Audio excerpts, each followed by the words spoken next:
From JBS Studios in Greater New York, this is the JBS News Update with Teisha Bader. I'm Teisha Bader with the JBS News Update for Wednesday, August the 27th, 2025. A missile was fired at Israel in the early morning hours today by the Houthis in Yemen, setting off red alert sirens at around 5:30 a.m. local time in several parts of the country, sending residents to seek the shelter of safe rooms and bomb shelters. The IDF said the Air Force intercepted one missile that was launched from Yemen. No damage or injury was reported.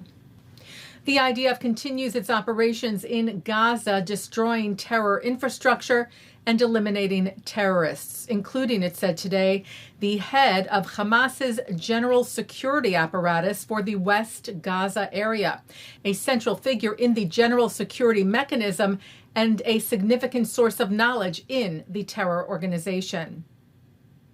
Hamas captivity survivor Ilana Grudzuski testified today before the United Nations Security Council in New York City at its discussion on the situation in Gaza. Dozens of supporters stood outside the UN to welcome her this morning in solidarity. Grudzuski was held captive by Hamas for 55 days. She spoke of the nightmare she endured this past July at a special hearing at the Knesset on Hamas's sexual crimes, calling her captivity 55 days of hell, for which there are no words to describe. And she spoke of her sexual assault at the hands of Hamas, as well as starvation, in her testimony at the UN today, where she also shared photos of her partner, Matan Zangauker, who is still a hostage in Gaza.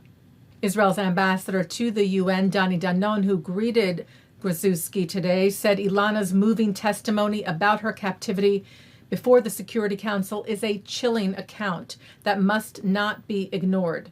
Ilana presented the Security Council with a clear reality. Hamas abuses the hostages, starves them, and uses international aid to feed the terrorists. We will do everything to ensure that the voices of the hostages and their families are heard by the international community until they all return home.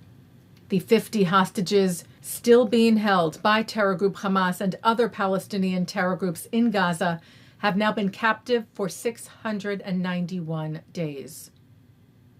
Vandalism was discovered Monday at the Weizmann National Museum of American Jewish History in Philadelphia, when red paint was sprayed on the facade of the building covering an Israeli flag, as well as paint in other spots in the museum's plaza. The second such incident at the museum in just over a week. The museum wrote on Instagram, appallingly, vandalizing Jewish institutions has become a daily occurrence in America.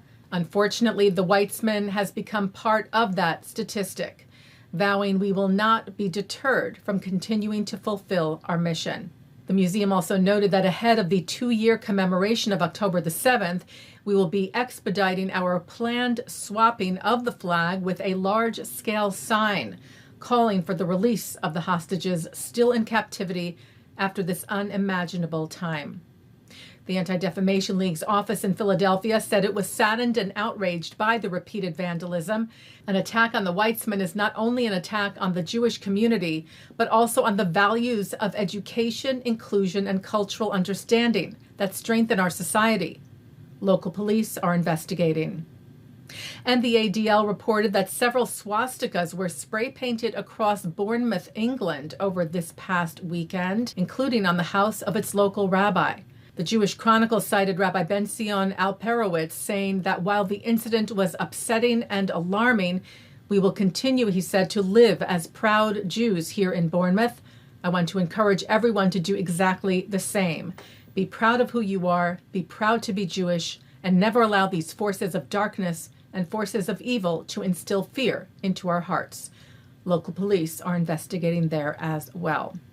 Taking a look now at our programming for tonight on JBS for Wednesday, August the 27th at 7 o'clock. David Harris speaks with Dalia Ziada on defending Israel. At 7:30 from the American Jewish Committee's Global Forum, three of Israel's leading journalists discuss what it's like to report from the front lines of trauma, war, and political upheaval.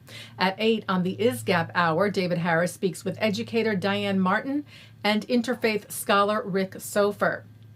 At 9, Steve Ludsin is on L'chaim. At 10, it's the ILTV's Insider.